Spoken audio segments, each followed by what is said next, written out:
하나님 말씀 보겠습니다. 예레미야 17장 5절에서 11절 말씀 같이 보겠습니다. 예레미야 17장 5절에서 11절 우리 한 절씩 나눠 읽겠습니다. 여호와께서 이와 같이 말씀하시니라. 무릇 사람을 믿으며 육신으로 그의 힘을 삼고 마음이 여호와에게서 떠난 그 사람은 저주를 받을 것이라.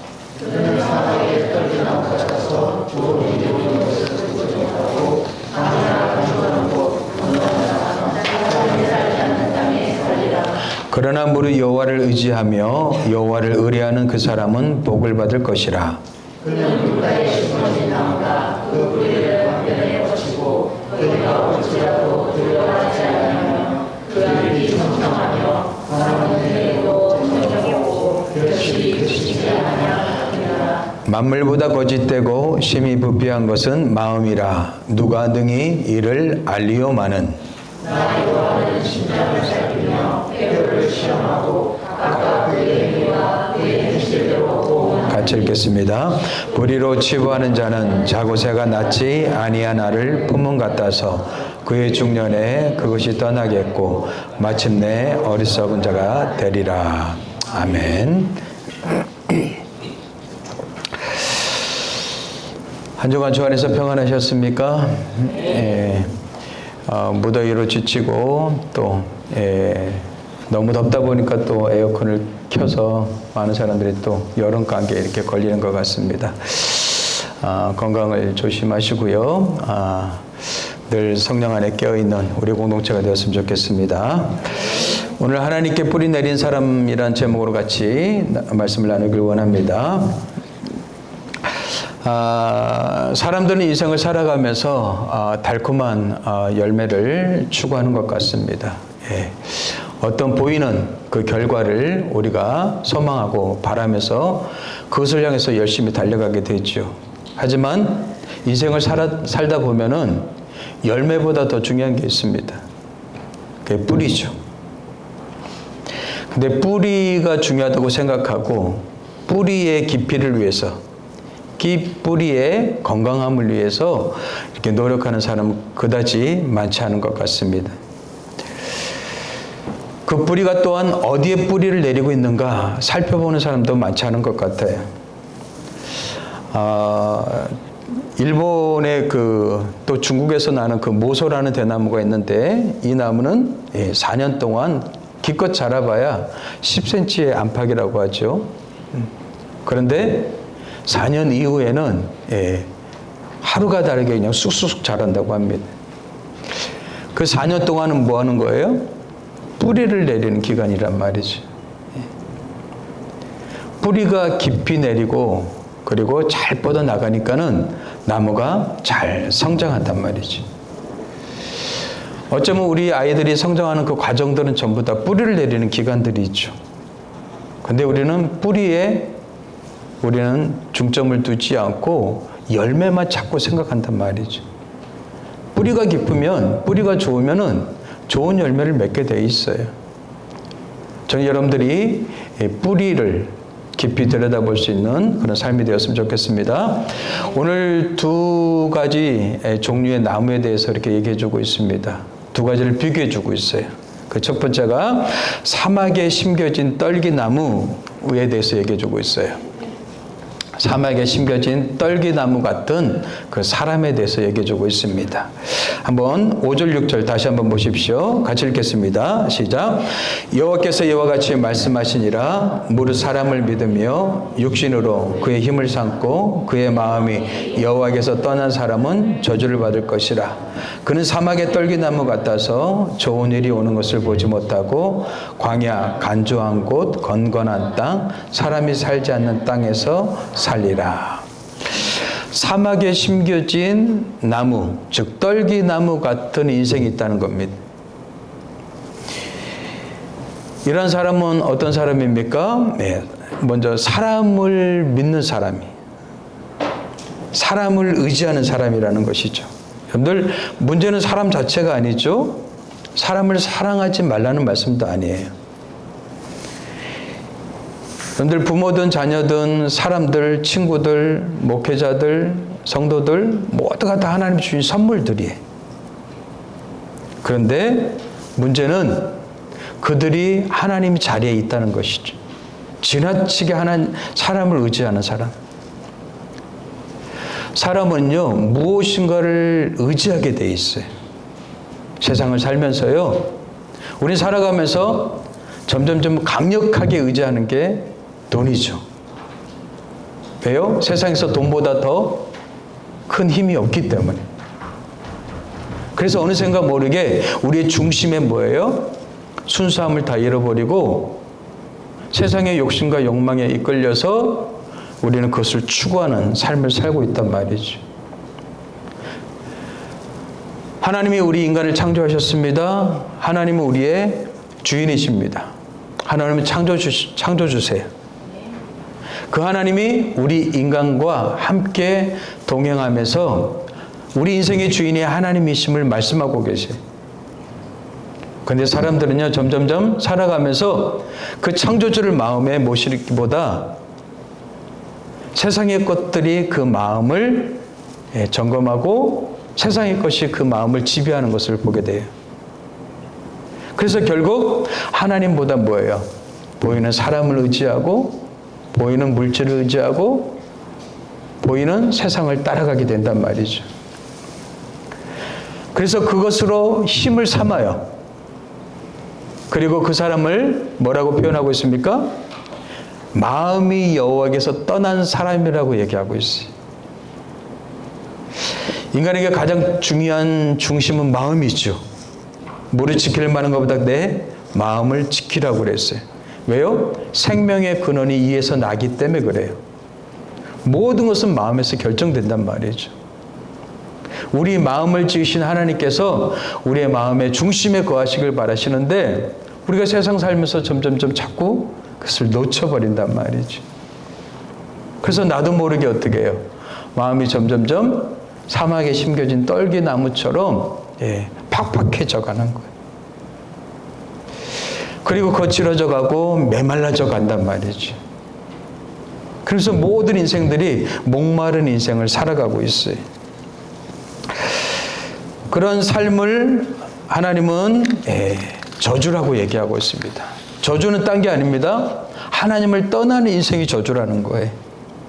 우리가 예레미야 선지자를 통해서 하나님을 버린 것이 악이고 고통이라고 그랬죠?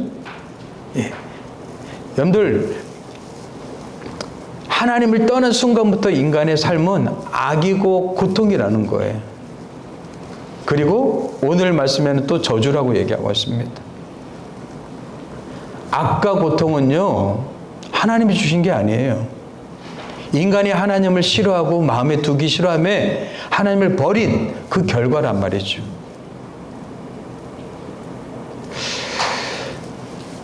한때는 우리가 잘 되는 것 같지만 그 잘됨도 어떻게 해요? 오래 가질 않아요.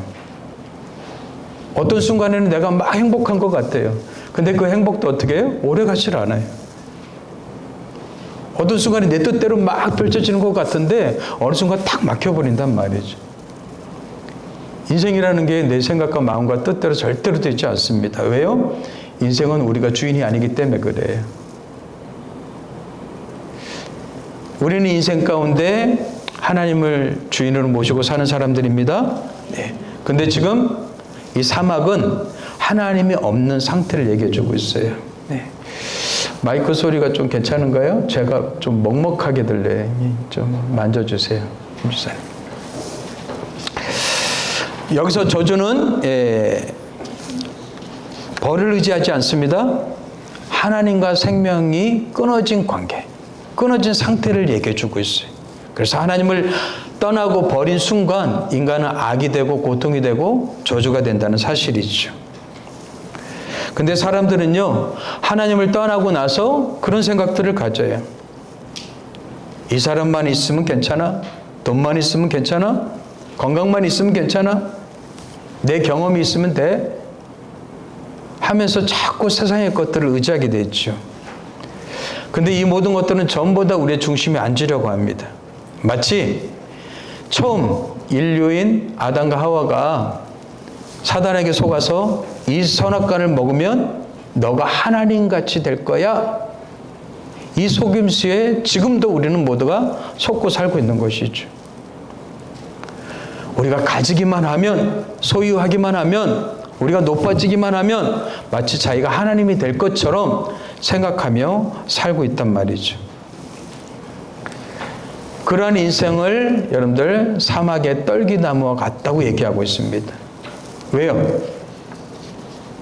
그것은 생수의 근원, 생명의 근원이신 하나님께서 떨어져 있기 때문에 그래.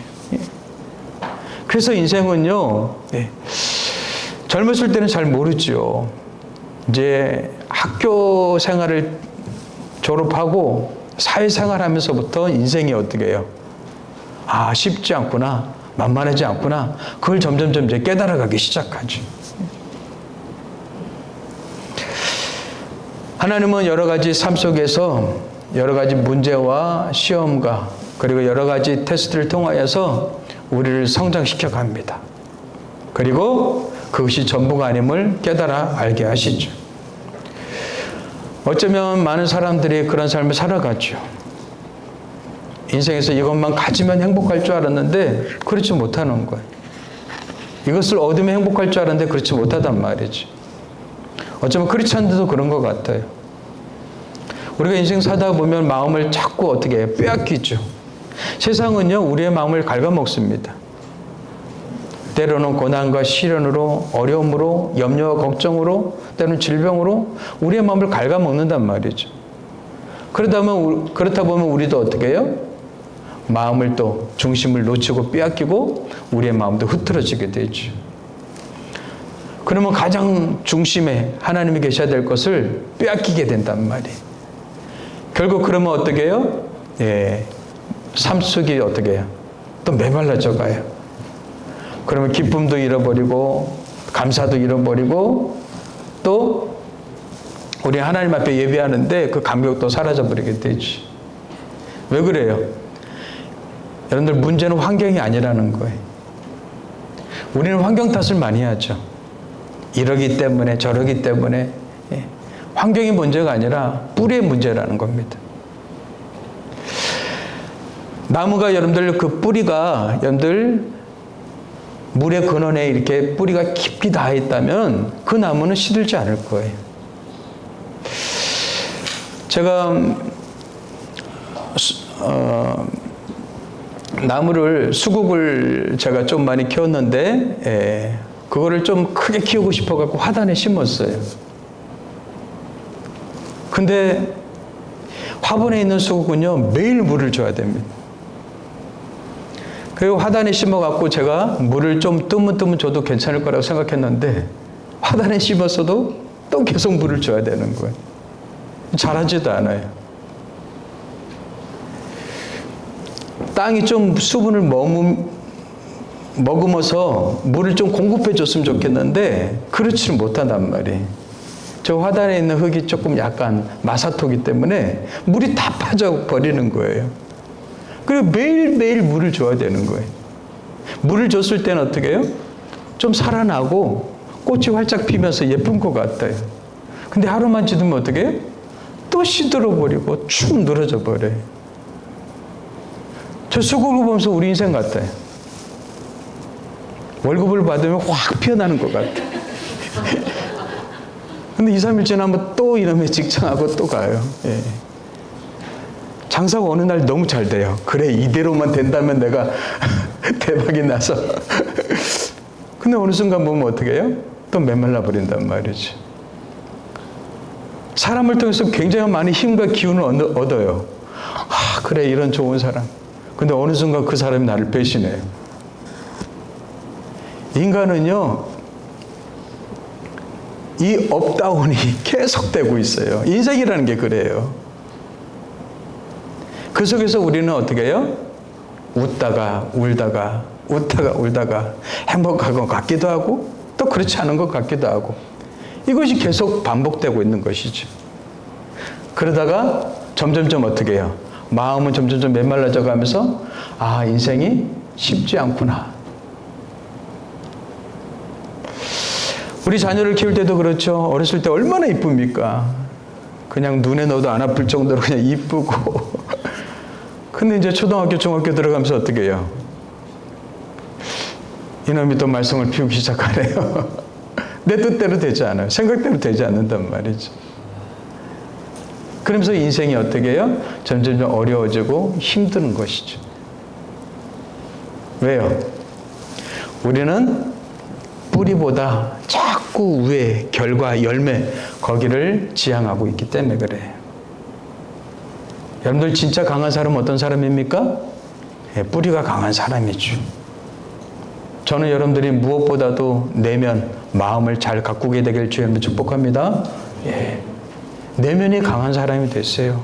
내면이 강하면요, 흔들리지 않죠. 태풍은요, 한번 지나가면 어떻습니까? 뿌리가 약한 나무들은 다 쓰러지게 돼 있어요. 태풍이 시험한 것은요, 나무의 크기가 아닙니다. 그 뿌리를 시험한 거죠. 평상시 때는 잘 몰라요. 근데 인생에 태풍이 불고 그리고 바람이 불면 그때서 드러나는 것이죠. 왜 우리가 흔들립니까? 왜 넘어집니까? 왜 우리가 힘들어합니까? 여러분들 그것은 사인이에요, 사인. 힘들다, 어렵다, 버겁다 이러지 마시고 아, 지금 내 뿌리가 깊지 못하구나 이렇게 생각하세요. 그래서 여러분들의 뿌리, 마음을 들여다봐야 된단 말이에요. 더군다나 현대인들은요, 자기 마음을 들여다보지 않아요. 너무나 많은 세상의 정보들을 받아들이느라고 마음을 들여다볼 시간이 없어요. 그러니까 잊고 사는 거예요. 근데 여러분들 그러다가 심각한 고난과 어려움에 직면하게 되면 그때서야 어떻게 해요? 우리의 마음을 들여다보기 시작한단 말이죠. 인생은 그렇게 간단하지 않습니다. 예. 인생은요, 굉장히 복잡하고 미묘합니다.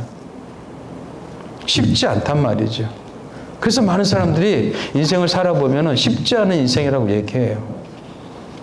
어렸을 때는 그건 잘 모르지만 이제 살다 보면은 아, 쉽지 않은 인생이구나.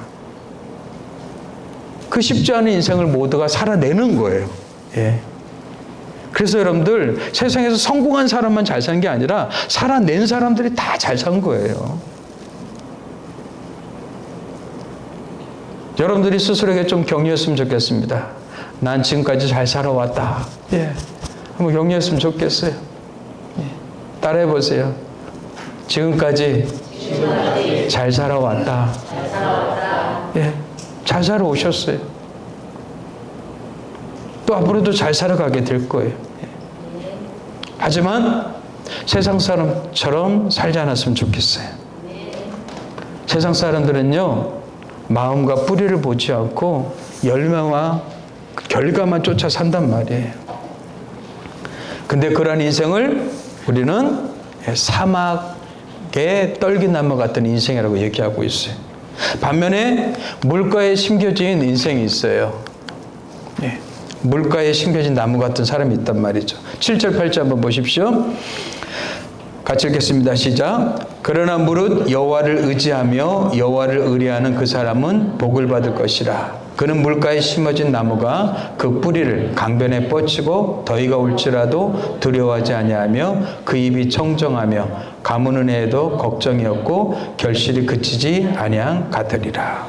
예. 또 다른 사람을 얘기해 주고 있는데 이 사람은 뭐예요? 물가에 심겨진 나무와 같다고 얘기하고 있어요. 물가에 심겨진 나무는 어떤 사람이에요? 여호와를 의지하고 의뢰하는 사람이에요. 그 중심에 하나님을 두고 하나님을 의지하고 의뢰하는 사람이죠. 이 사람은 뭐예요? 항상 물가에 뿌리가 연결되어 있단 말이에요. 이 사람은요, 결과 중심의 삶이 아니라 열매 중심의 삶이 아니라 뿌리 중심의 삶을 살고 있단 말이에요. 여러분들, 우리는 신앙생활하면서 많은 은혜를 경험하게 됐죠. 근데 많은 사람들은 그 은혜를 하나의 사건으로 봐요. 나에게 어떤 행운이 주어지거나 생각지 못한 그런 축복이 주어졌을 때 은혜라고 생각해요. 아니요. 성경에서 말하는 은혜는요, 연결입니다. 뭐라고요? 예, 연결이에요. 뿌리 깊은 그 나무가 물가에 연결되어 있는 것처럼 연결되어 있는 게 여러분들 은혜인 줄 믿습니다. 예. 신앙생활이란 무엇입니까? 하나님과 연결되어 있는 거예요. 여러분들이 주님과 계속해서 연결되어 있는 거예요. 그러면 그 연결된 뿌리에서 어떻게 해요? 계속 하나님의 생수가 공급되어지는 것이죠. 이런 사람들은요, 더위와 가뭄이 와도 여러분들 그 사람은요, 흔들리지 않는단 말이에요. 여러분들 여기서 명심할 게 있습니다. 하나님을 중심에 두더라도 인생에는요, 더위가 찾아옵니다. 그리고 때로는 가뭄도 찾아와요. 여러분들 예수 믿으면 병에 걸리지 않습니까? 예수 믿으면 실패하지 않습니까? 예수 믿으면 여러분들 넘어지지 않습니까? 아니요, 똑같이요. 실패하고 넘어지고 병에 걸리고 우리의 삶 속에서 어떻게 해요? 무너질 때가 있단 말이죠. 근데 다른 점이 뭐예요? 사막의 식물은 물과에 연결되지 않은 거예요. 단절되어진 거예요. 끊어진 거죠. 그래서 뭐예요? 자기 힘으로 살아요. 근데 하나님의 사람들은 뭐예요? 하나님과 연결되어져서 하나님이 공급하실 힘으로 산단 말이에요. 여러분들 제가 뭐라고 그랬어요? 죄는 윤리와 도덕을 뛰어넘어서 하나님께서 끊어진 게 죄라고 그랬잖아요. 인간의 가장 큰 죄는 뭐예요? 하나님과 끊어진 상태예요. 근데 크리스찬들이 인생 살면서 인생이 팍팍하다 보니까 하나님과 관계가 끊어져 버려요. 세상 사람들과 똑같이 죄된 삶을 살아가는 거죠. 근데 하나님은 예수 그리스도를 통하여서 우리를 어떻게 해요? 다시 하나님과 연결시켜 주셨단 말이에요. 그래서 여러분들 은혜로운 삶이란 단계 아니에요. 하나님과 연결되어지는 삶이에요. 여러분들 휴대폰 배터리 아시죠? 휴대폰 배터리 다 그 배터리 때문에 휴대폰이 작동되는 거잖아요. 근데 여러분들 충전기에서 분리되는 순간 어떻게 돼요? 그 배터리는 점점점 아웃되어 가고 있는 거예요. 근데 배터리가 10%라 할지라도 그것이 충전기와 연결되어 있으면 어떻게 돼요? 그래서 계속 채워지는 것이죠. 여러분들 연결되어 있는 게 은혜예요. 예. 그래서 여러분들이 연결된 삶을 사셔야 돼요. 아리스토텔레스는 그런 얘기를 했습니다. 연결하라, 기적을 경험할 것이다. 여러분들 창조력은 어디에서 나옵니까? 새로운 것이 아닙니다. 연결하는 능력이에요. 과거에는 이과, 문과 이렇게 나눠졌었죠? 지금 많은 대학들이 어떻게 해요? 통합해서 학생들을 모집을 해요. 그래서 어떻게 해요? 다양한 것들을 경험하게 한단 말이에요. 이과, 문과가 나눠지는 게 아니라 이제 어떻게 해요? 서로 융합이 이루어져야 된단 말이에요. 지금 시대가 그런 시대가 되어버렸어요. 세상도요, 이런 연결 능력을 통해서 어떻게 해요? 새로운 창조적인 능력을 개발해내요. 성경에서 말하는 은혜는 딴 게 아닙니다. 하나님과 연결되어지는 거예요. 그래서 여러분들 우리는 날마다 어떻게 해요? 그 끊어짐을 조심하셔야 된단 말이에요. 하나님과 내가 끊어져 있는 상태를 조심하셔야 돼요. 그때가 위기고 그때가 넘어지는 신호고 사인이란 말이에요. 그래서 여러분들 하나님과 늘 연결되어 있는 그런 훈련들을 하셔야 돼요. 그게 경건의 연습이에요. 경건의 훈련이란 말이죠. 근데 그게 끊어져 있으면 내가 하나님을 믿음에도 불구하고 세상 사람들과 똑같이 살아가는 거예요. 그러니까 세상 살면서 아무 감동과 은혜가 없어요. 근데 하나님을 또 믿고 예배는 드려요. 근데 예배에 감동도 없고 은혜도 없고 팍팍해요. 그러다 보면 점점점 하나님과 소원해지고 멀어지게 되는 것이죠. 여러분들 관계는요, 노력해야 됩니다. 관계가 여러분들 좋아지기 위해서 노력해야 되죠. 우리 편에서 해야 될 걸 해야 된단 말이죠. 그 수단으로 주신 게 바로 말씀과 기도란 말이에요. 하나님의 말씀을 묵상하고 하나님 앞에 우리가 기도하면서 연결된 삶을 살아야 된단 말이죠. 그래야지 그 은혜가 흘러 들어오고 공급되어지고 채워지기 시작한단 말이에요. 그래서 신앙의 비밀은 강한 사람이 되는 게 아닙니다. 하나님과 연결된 사람이 되는 거예요. 이걸 여러분들 예수님께서는 이렇게 표현하셨어요.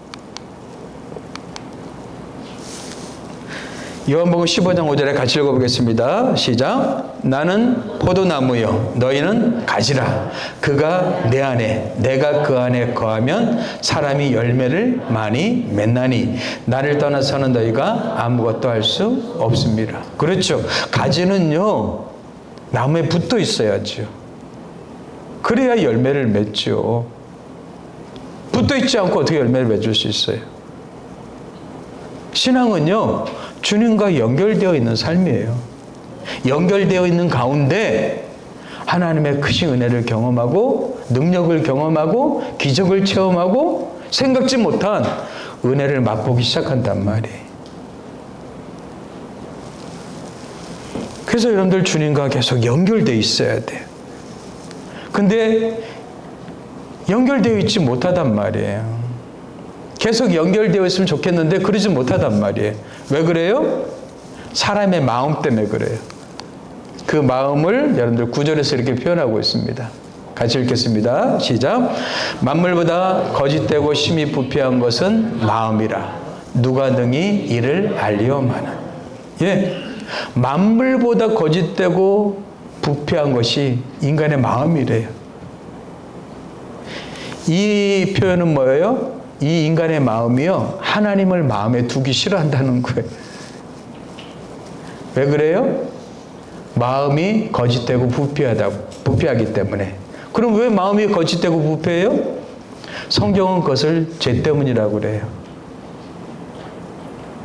이 죄로 인해서 인간에게 마음이 부패해지고 거짓되게 되었다고 얘기해요. 그럼 성경에서 말하는 죄는 뭐라고 그랬어요? 하나님께서 끊어진 거라고 그랬죠. 그래서 하나님을 버리고 떠난 것이 악이고 고통이고 저주라고 얘기하는 거예요. 그리고 마음이 어떻게 부패하고 거짓되기 때문에 인간은 착각 속에서 자기 왜곡 속에서 살아가고 있단 말이에요. 많은 사람들이 자기 마음에 속는 거예요. 자기가 자기를 속여요. 나는 괜찮아. 나는 이 정도면 괜찮아. 나는 할 수 있어. 하면서 자기가 자기를 속인단 말이죠. 나는 넘어지지 않아. 나는 잘 판단해. 내 판단은 항상 옳아. 하면서 자기를 속여요. 여러분들, 그러나 성경에서는 얘기합니다. 우리가 가장 믿으면 안 되는 것이 우리 마음이라는 거예요. 왜 우리는 거기에 속습니까? 마음을 들여다보지 않기 때문에. 마음을 살피지 않기 때문에. 마음을 점검하지 않기 때문에. 사실 마음의 문제인데 사람들은 외부의 환경으로 돌리는 거죠. 내가 이런 환경을 만났더라면, 이런 부모를 만났더라면, 이런 상황을 만났더라면 상황과 환경을 탓하지 자기의 마음을 탓하는 사람은 그렇게 많지 않단 말이에요. 근데 사실 본질은 뭐예요? 마음의 문제예요. 마음의 문제예요. 제가 그러잖아요. 자살하는 사람들을요, 자기 마음에 결정이 있기 때문에 그래요. 자살이라는 단어를 거꾸로 해보세요. 살자예요.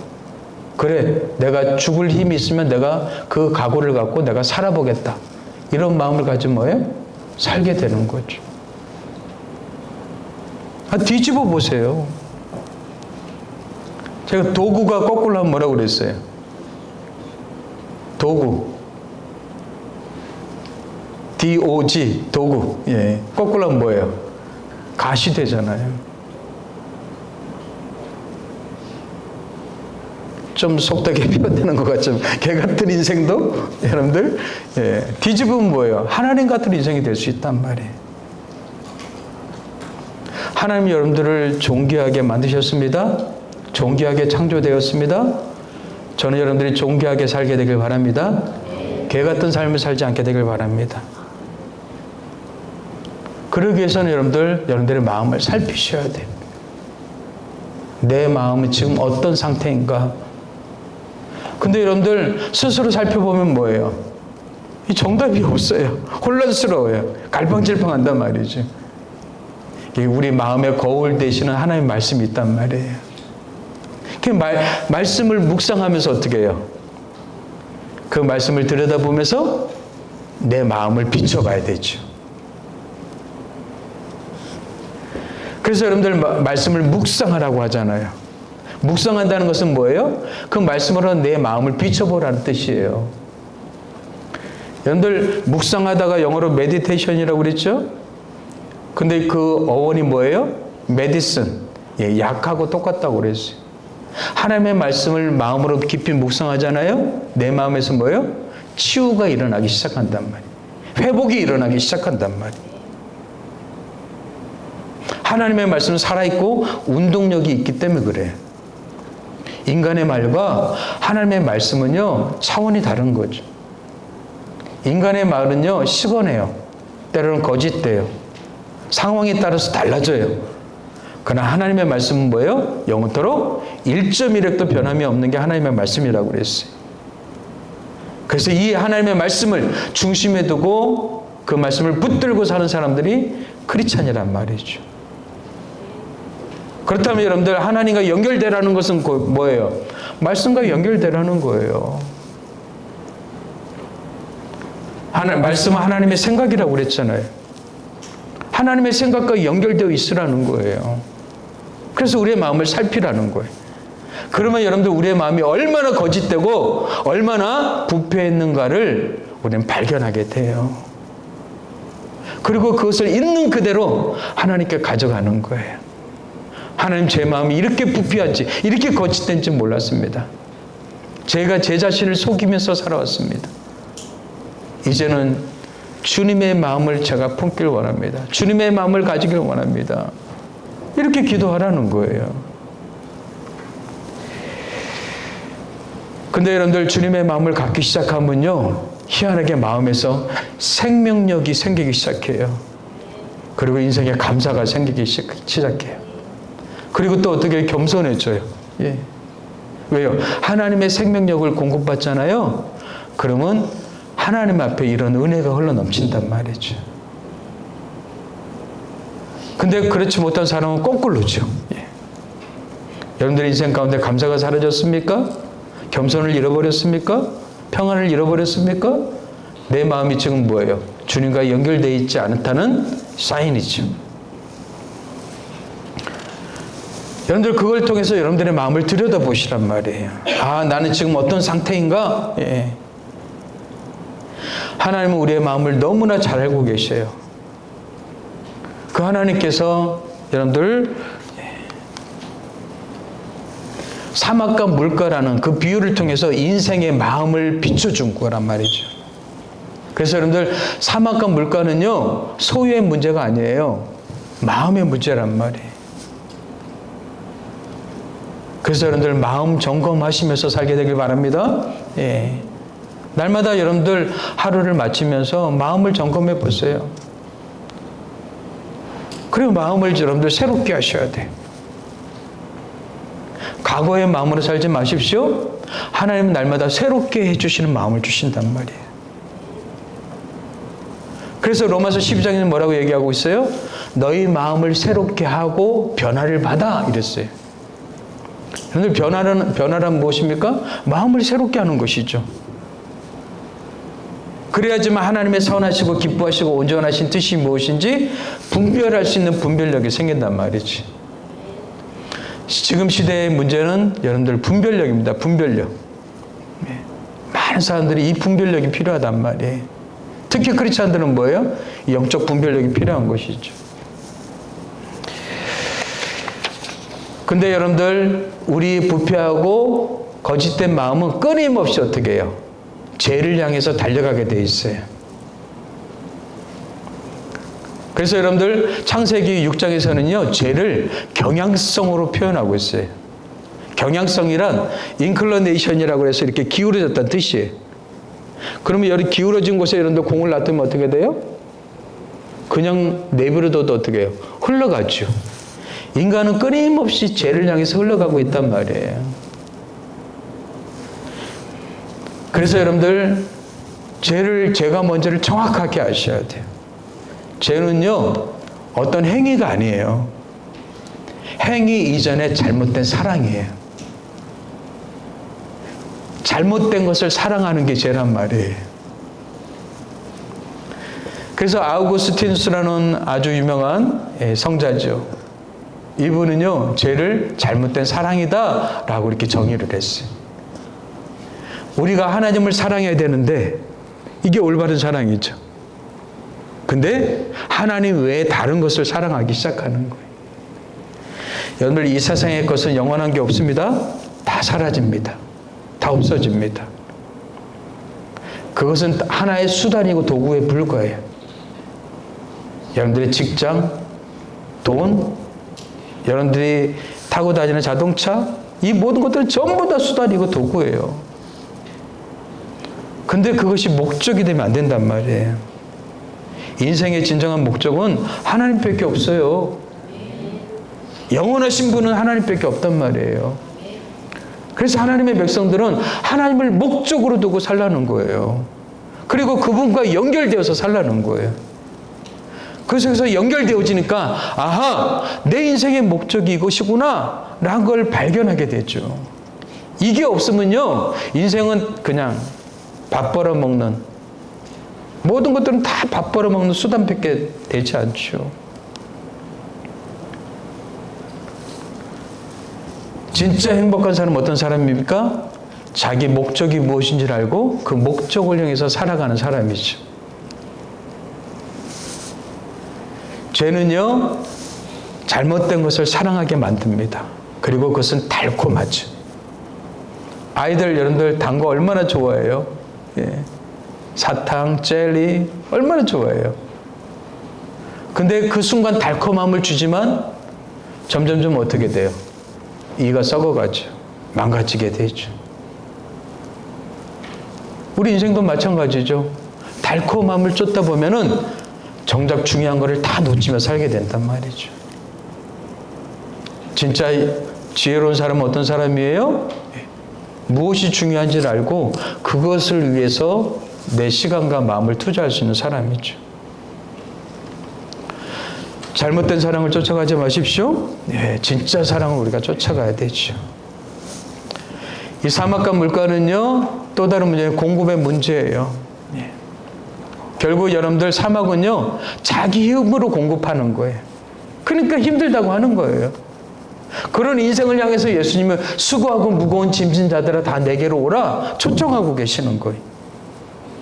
인생은 두 가지라고 표현하고 있어요. 하나는 수고, 두 번째는 무거운 짐이에요. 수고는 뭐예요?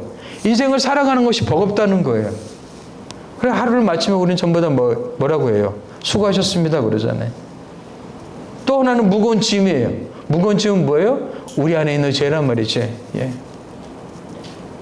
인생을 예수님께서 두 가지로 정리해주고 있어요. 수고하고 무거운 짐진 자들아, 그들을 초청하고 계셔요. 내게로 오라. 누구예요? 생수의 근원 되신 예수 그리스도께 오라는 거예요. 그러면 어떻게 해요? 내가 너희를 쉬게 하리라. 진정한 쉼, 안식, 평안을 주시겠다는 거예요. 그리고 우리는 그분께 연결되어져서 어떻게 해요? 끊임없이 어떻게 해요? 그 은혜를 공급받는 것이죠. 그래서 신앙생활은 단기간에 다른 것이 아니라 연결되는 거예요. 연결. 예. 주님께 붙어 있는 거예요. 너희가 내 안에 거하고 내가 너희 안에 거하는 것. 예. 주님과 함께 연합되는 것. 이게 신앙생활이란 말이죠. 지금 드려지는 예배는요, 종교 행위죠. 진짜 여러분들 예배는 무엇입니까? 여러분들이 주님과 연합되어 있는 거예요. 연결되어 있는 게 진짜 예배란 말이에요. 저는 여러분들이 직장에서도 주님과 연결되어 있게 되길 바랍니다. 예. 어느 곳에 있든지 주님과 연결되어 있게 되길 바랍니다. 그게 예배예요. 그래서 삶이 예배가 되는 거예요. 여러분들이 다른 사람에게 대하는 행동과 언어, 행실, 모습, 그게 예배가 되는 거예요.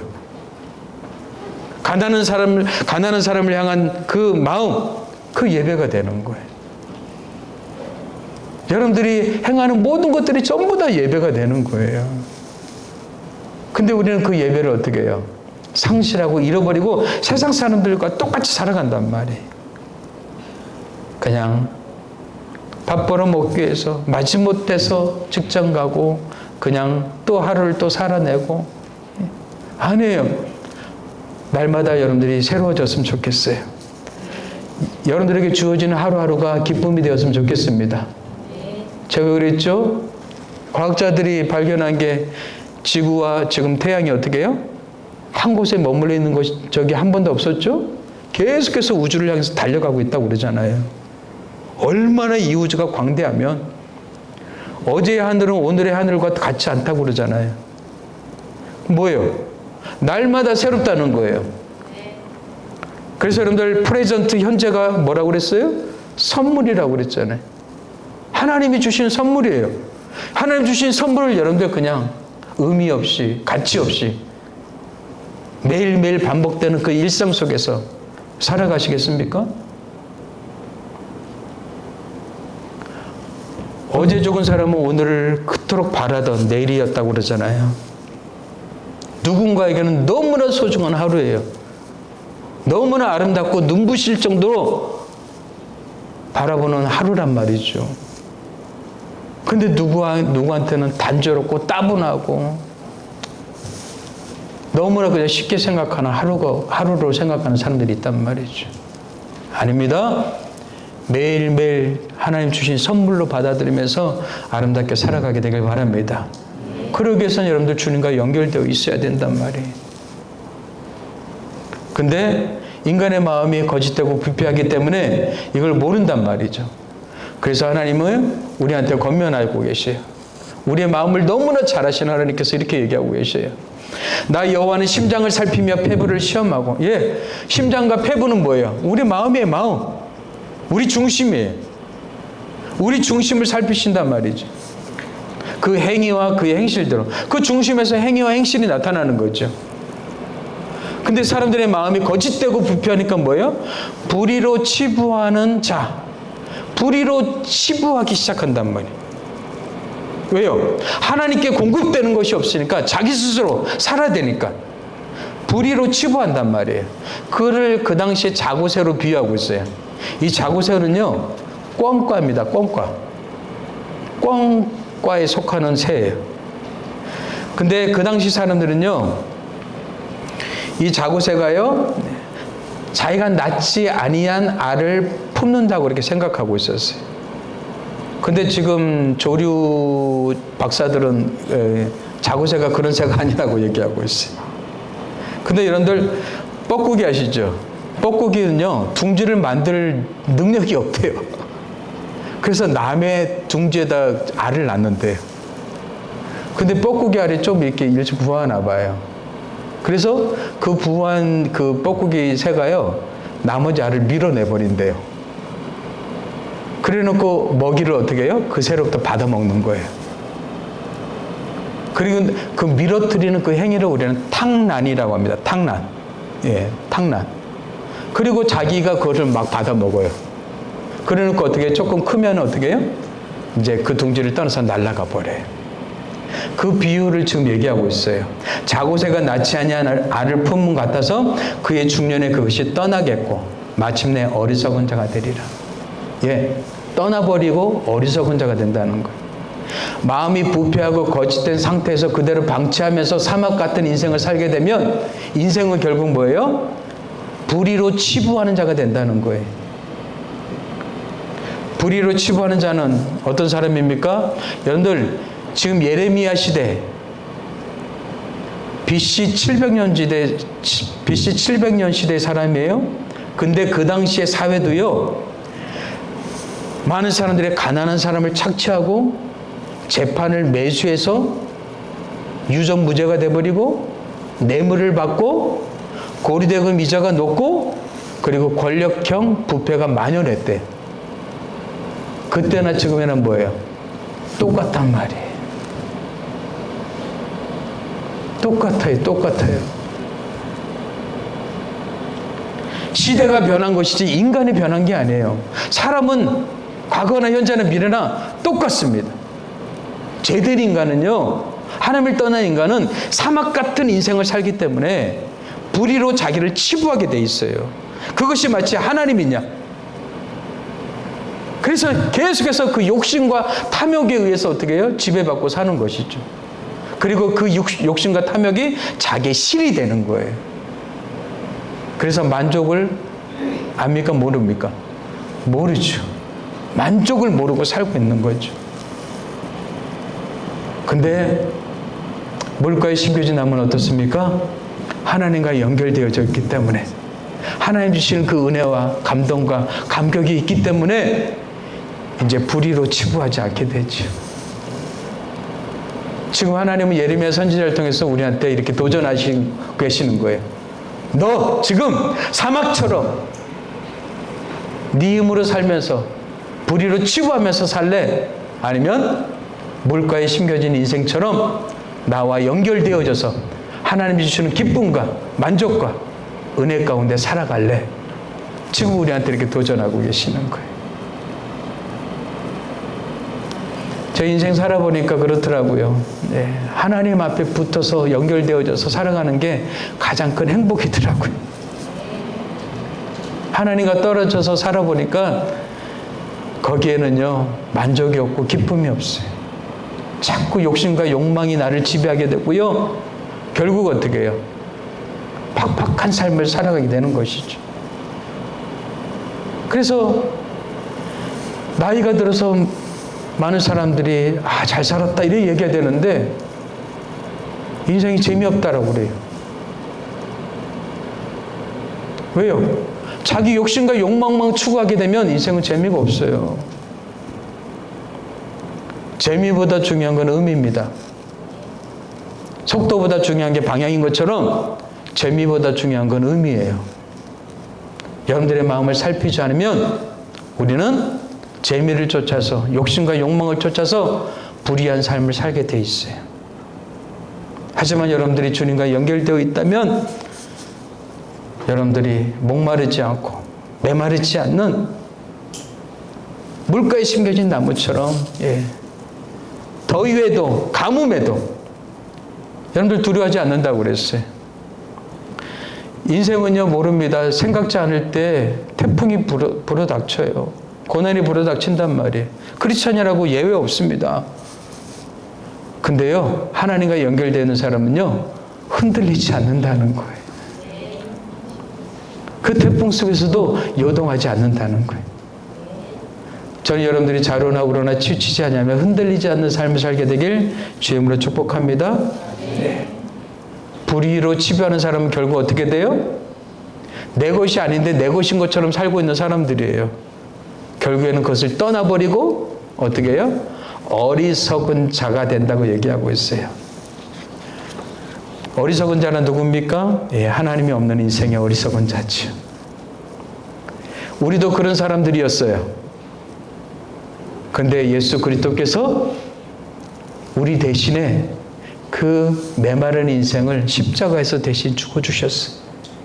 내가 죽어야 될 그 자리에 예수님께서 대신 십자가에서 죽어주셨단 말이에요. 그리고 사막 같은 인생, 우리 같은 인생을 어떻게 해요? 물가로 옮겨주셨어요. 할렐루야. 네. 이게 복음이에요. 이게 하나님의 사랑이에요. 우리를 물가로 심겨주신 거예요. 이제 여러분들, 우리가 해야 될 일은 뭐예요? 뿌리를 내리셔야 돼요. 뿌리를 깊게 내리셔야 돼. 그리고 흔들리지 마셔야 돼. 그리고 물가에서 공급해주는 그 물을 받아서 어떻게 해요? 우리는 싱싱하게, 그리고 아름답게, 존귀하게 성장하면서 성숙해 가야 될 줄 믿습니다. 하나님이 우리를 그런 인생으로 초대해 주신 거예요. 그 하나님 앞에서 아름답게 세워져 가게 되길 바랍니다. 그래서 신약에서 이것을 이렇게 표현하고 있어요. 같이 읽겠습니다. 시작. 그러므로 너희가 그리스도 예수를 주로 받았으니 그 안에서 행하되 그 안에 뿌리를 박으며 세움을 받아 교훈을 받은 대로 믿음에 굳게 서서 감사함을 넘치게 하라. 이게 신앙생활입니다. 기도하겠습니다. 하나님 아버지 감사합니다. 사막 같은 인생 가운데 찾아오셔서 우리를 물가에 심겨주신 주님의 사랑을 찬양합니다. 이제는 물가에 심겨진 인생처럼 아름답게 열매를 맺어가며 하나님께 영광 돌리며 주님 안에서 참된 기쁨과 만족과 감사의 삶을 살아가는 우리 모두가 되게 도와주시옵소서. 감사하고 예수님의 이름으로 기도합니다. 아멘.